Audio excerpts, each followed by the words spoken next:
The story of me appears as duality. If you have good, you also have bad. If you have right, you also have wrong. Yet all is the one life, which is beyond the pairs of opposites. It simply is as it is, undivided and ever free.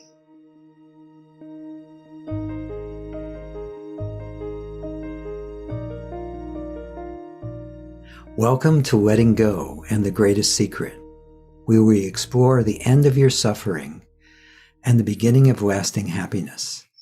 I'm Hale Dwoskin. Normally, a featured guest joins me for a conversation to share insights into living a life of deep joy and unshakable peace. Every now and then, it's just you and me, and today is one of those episodes.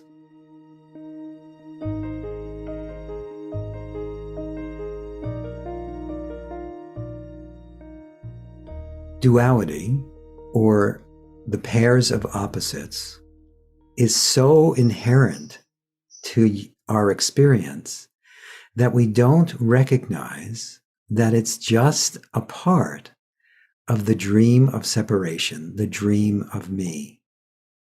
When you believe you are the subject, there are also objects.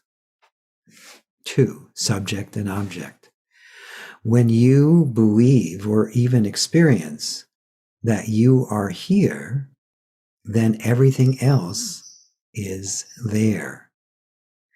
When you believe that you are right, then people who don't agree with you are wrong. When you believe that there's one right way to do something, then everything else appears to be the incorrect way to do something.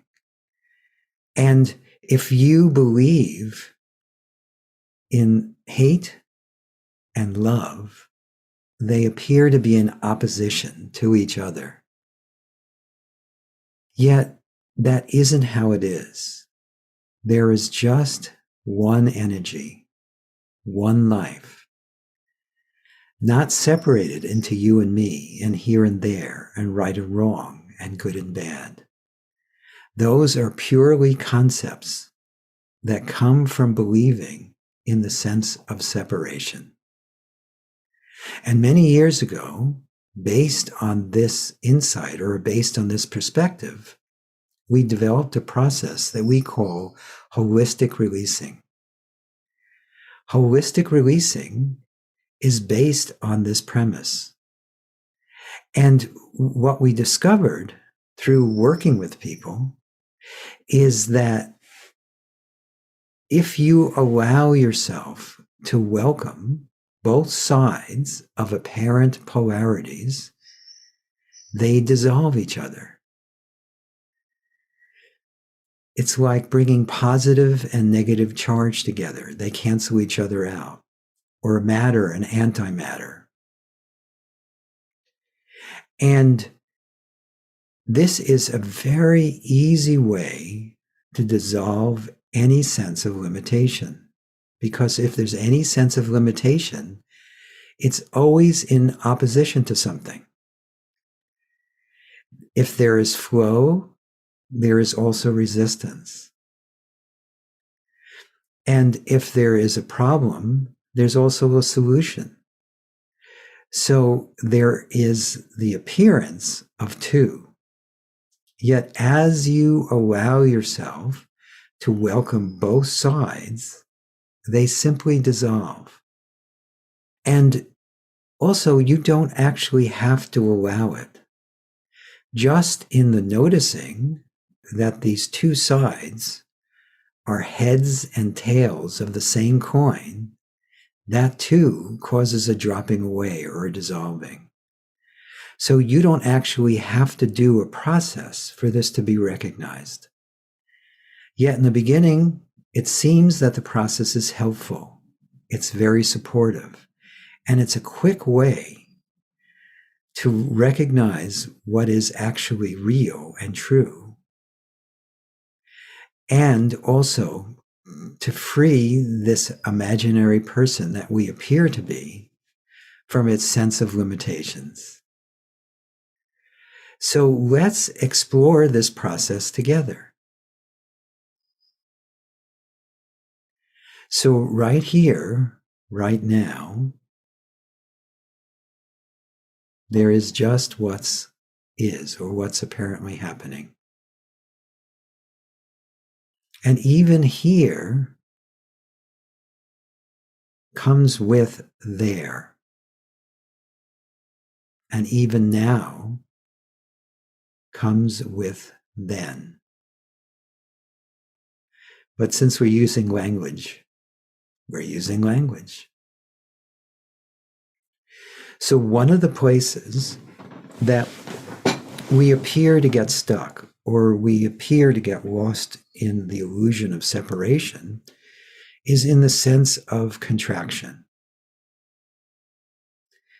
Most of us either have extreme contraction based on something that appears to be causing contraction, and there's also this background contraction that is the core of the experience of me. And it is really fun to focus on that and watch it dissolve. So in this moment, could you allow yourself to feel as contracted as you do? And then could you allow yourself to be as open and expanded and as relaxed as you do? And then could you allow yourself to feel as contracted as you do? And then could you allow yourself to feel as open and as relaxed and as expanded as you do? And could you allow yourself to feel as contracted as you do? And then could you allow yourself to feel as open and relaxed and expanded as you do? Now, as we go through this, you're probably noticing that they seem to dissolve each other without you needing to do anything. And there's another way to phrase this. And it could be as simple as this: there is contraction. And there is also relaxation, or openness and expansion. There is contraction. There is also openness and expansion. There is contraction. And there is also openness, relaxation, expansion. There is contraction. And there is also openness, relaxation, expansion. So when you phrase it this way, it feels even less like something you're doing. There is just a noticing of what is as it is.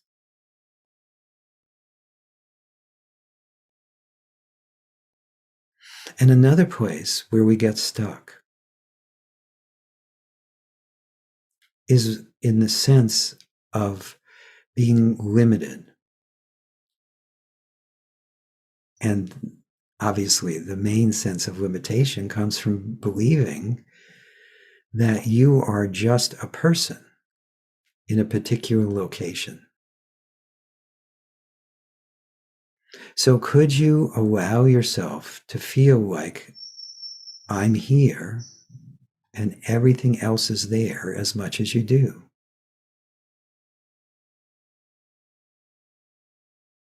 And then could you be open at least to the possibility that there is no here and there or me? There is only what's apparently happening.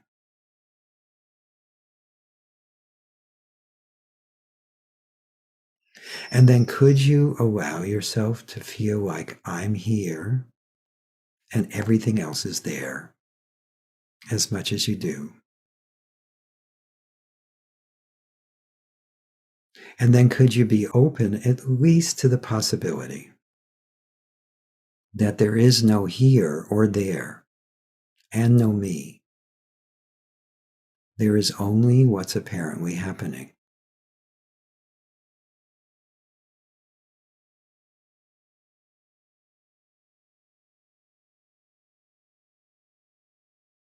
And again, could you allow yourself to feel the sense of I'm here and everything else is there? And then could you be open at least to the possibility that there is no here or there and no me? There is only what's apparently happening.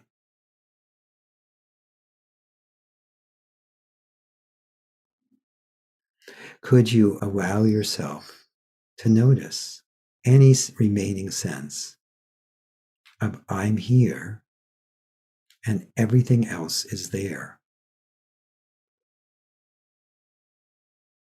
And then could you be open at least to the possibility that there is no here and no there and no me? There is only that which is apparently happening.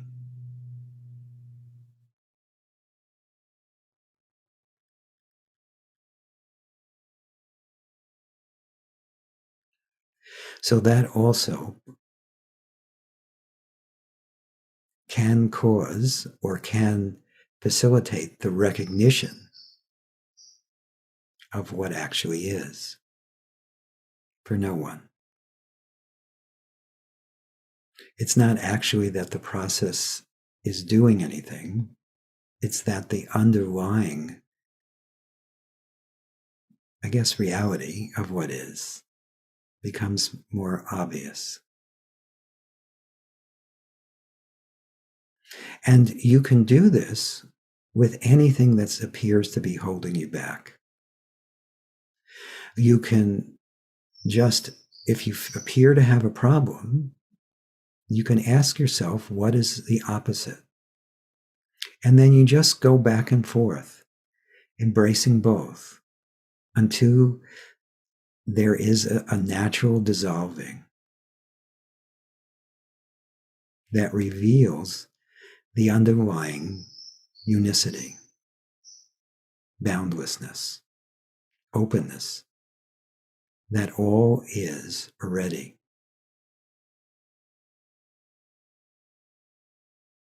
And another way to dissolve opposites, or to recognize that there are no opposites,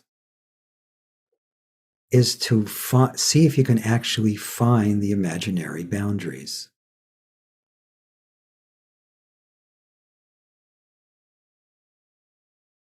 So in this moment, can you actually find where here ends and there begins? Or where there ends and here begins?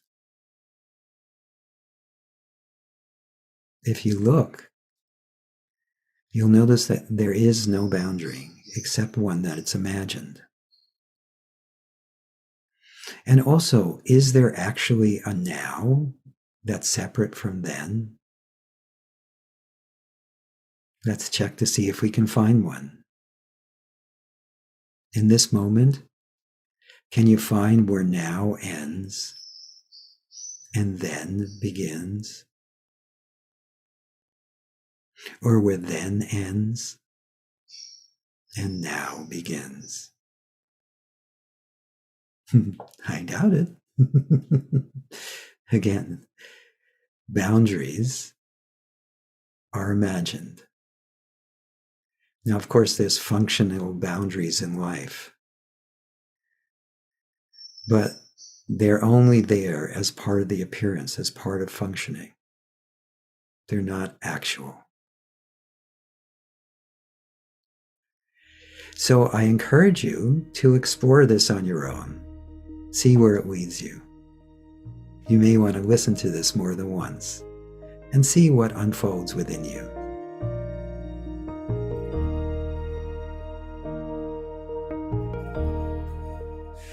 I hope you enjoyed our time together.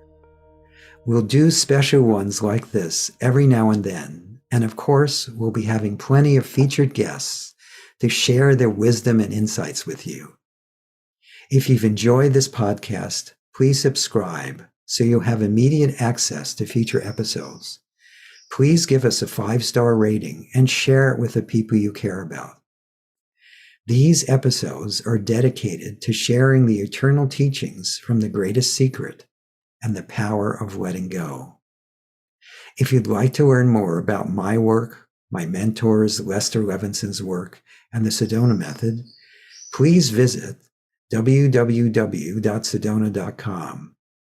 As you explore our site, you learn the key to lasting happiness, success, peace, and emotional well-being. We have books, courses, events, and plenty of free material to explore. Again, go to sedona.com. That's SEDONA.com. Thank you for being here. And we'll catch you on the next episode of Letting Go and the Greatest Secret.